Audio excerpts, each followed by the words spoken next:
আসসালামু আলাইকুম। প্রিয় দর্শক, আইন শৃঙ্খলা পরিস্থিতি নিয়ে অনেক কথা হয়েছে।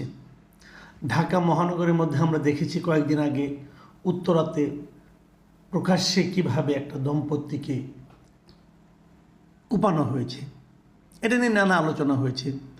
মোহাম্মদপুরকে তো মোটামুটি সন্ত্রাসের একটা স্বর্গরাজ্যই বলা যায়, সেটাও আমরা দেখেছি, এটা নিয়ে আলোচনা হচ্ছে। এর মধ্যে যে ঘটনাটা ঘটল সেটা হলো বুধবার দিবাগত রাতে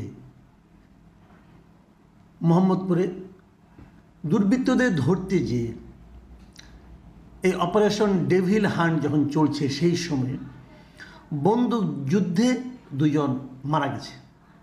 পত্রপত্রিকা লেখাটা এভাবে এসেছে এবং সেখানে বন্দুক যুদ্ধ এই দুটো শব্দ ইনভার্টেড কমার মধ্যে রাখা হয়েছে।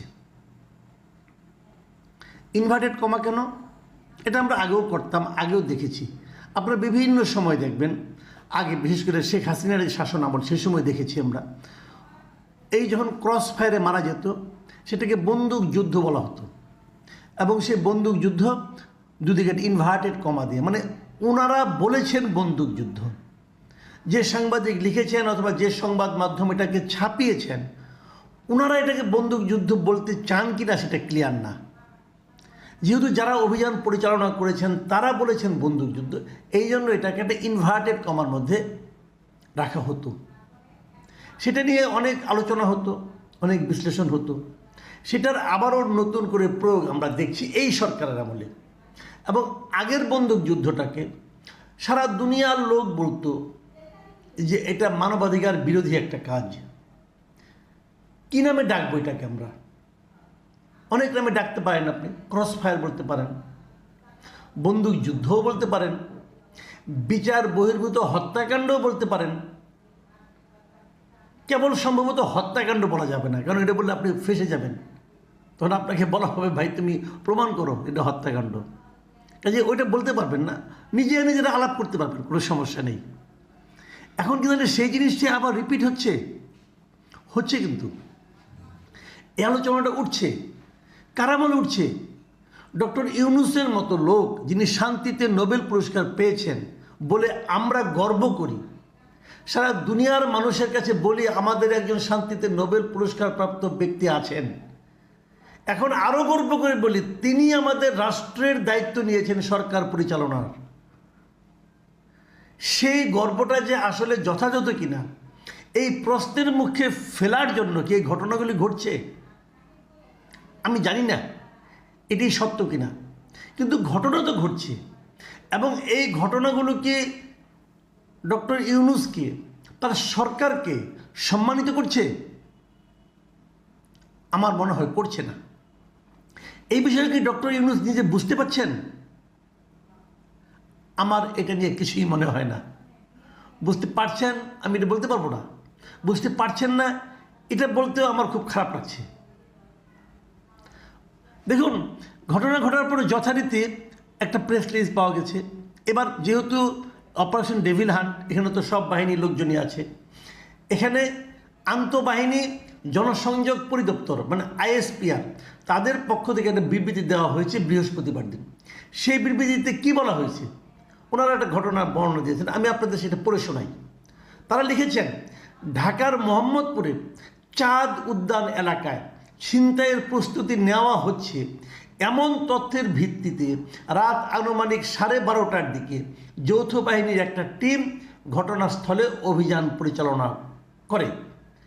অভিযানের সময় যৌথ বাহিনীর সদস্যরা একটি গলির দুই পাশে ঘেরাও করলে সন্ত্রাসীরা একটি একতলা ভবনের ছাদ থেকে অভিযান পরিচালনাকারী দলটির উপর অতর্কিতে গুলি চালায়।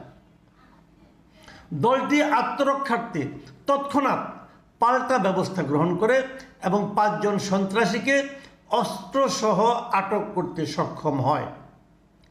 পরবর্তীতে বাড়িটিতে তল্লাশি চালিয়ে ছাদের উপর থেকে 2 জনের মৃতদেহ উদ্ধার করার কথাও বলা হয় এই বিবৃতিতে। আরও বলা হয় আটককৃত ব্যক্তিদের কাছ থেকে একটি পিস্তল, 4 রাউন্ড গুলি এবং একটি চাপাতি উদ্ধার করা হয়েছে।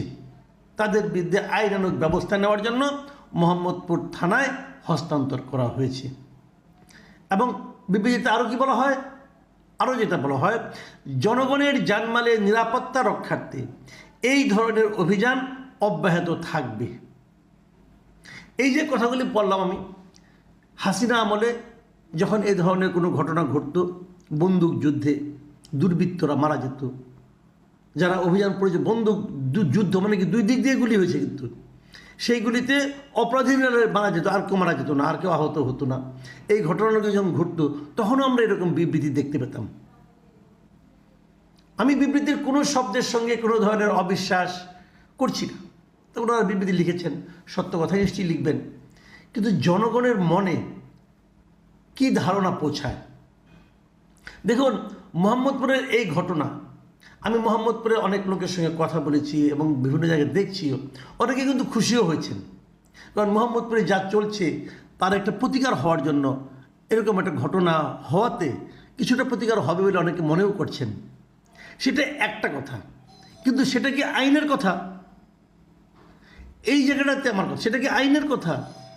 পরিস্থিতি যদি আপনার নিয়ন্ত্রণের বাইরে থাকে তার জন্য আপনি অভিযান চালাতেই পারেন, কোনো সমস্যা নাই।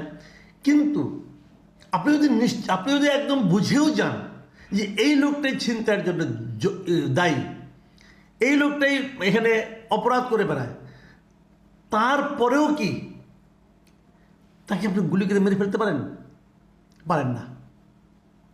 কিন্তু মানুষ অতিষ্ঠ হয়ে গিয়েছিল, কাজেই অতিষ্ঠ মানুষরা অনেক সময় হয়তো মনে করে একটা স্বস্তি অনুভব করে। কিন্তু আমার কথা হলো কি, যে মানুষকে স্বস্তি দেওয়ার জন্য কি এটাই একমাত্র পদ্ধতি? আর কোনো পদ্ধতি নেই? এই ঘটনাটা নিয়ে আমি একটা নিউজ পড়লাম আজকে, ডয়চে ভেলে বাংলাতে। মিস্টার হারুনুর রশিদ স্বপন এটা লিখেছেন, আপনার সময় পেলে এই রিপোর্টটা একটু পড়ে দেখবেন। এটা শিরোনাম ছিল, আগের মতোই চলছে বিচার বহির্ভূত হত্যাকাণ্ড, একটা কোশ্চেন মার্ক। এই রিপোর্টে মানবাধিকার সংগঠন আইন ও সালিশ কেন্দ্রের কিছু ইনফরমেশন, কিছু ডাটা দেওয়া হয়েছে এবং সেখানে বলা হয়েছে যে ডক্টর মোহাম্মদ ইউনূসের অন্তর্বর্তী সরকার দায়িত্ব নেওয়ার পর 5 মাস 20 দিনে, দায়িত্ব নেওয়ার পর প্রথম 5 মাস 20 দিনে আইন শৃঙ্খলা বাহিনীর হেফাজতে সারা দেশে কমপক্ষে 18 জন মারা গেছে। তাদের মধ্যে যৌথ বাহিনীর হেফাজতে মারা গেছে 12 জন। হেফাজতে যারা মারা গেছে তারা ক্রসফায়ার বা নির্যাতনের শিকার হয়ে মারা গেছে। Very interesting. আরেকটা কম্পারিজন আছে, মানে একটা তুলনা আছে।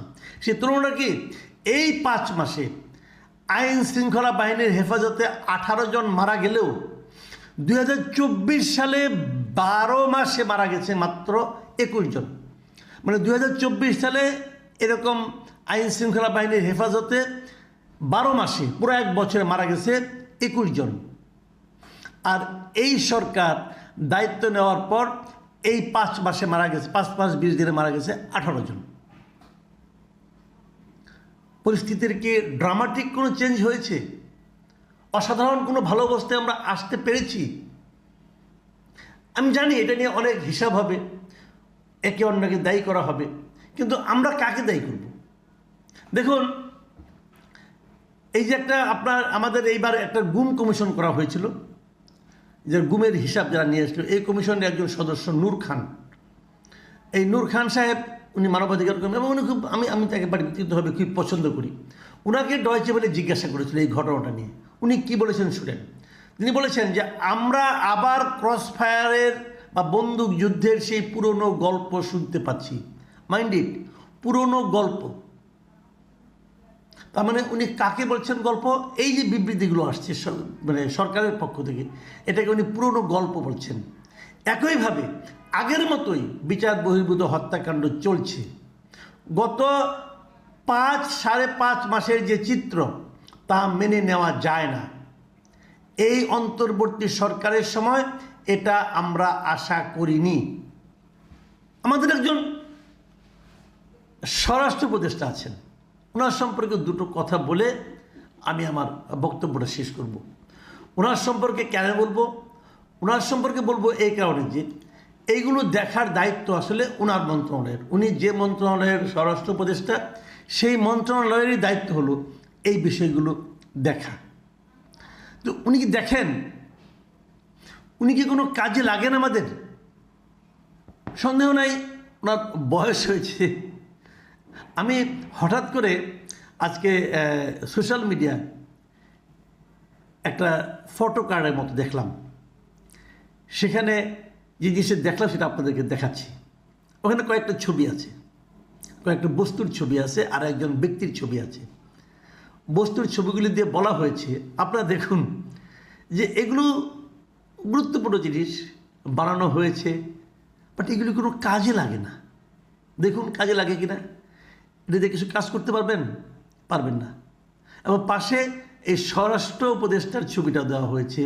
উনি একজন গুরুত্বপূর্ণ ব্যক্তি, সেনাবাহিনীর উচ্চপদস্থ কর্মকর্তা ছিলেন, এখন একটা গুরুত্বপূর্ণ মন্ত্রণালয়ের দায়িত্বে আছেন, বাট নিয়তি হলো উনি কোনো কাজে লাগেন না।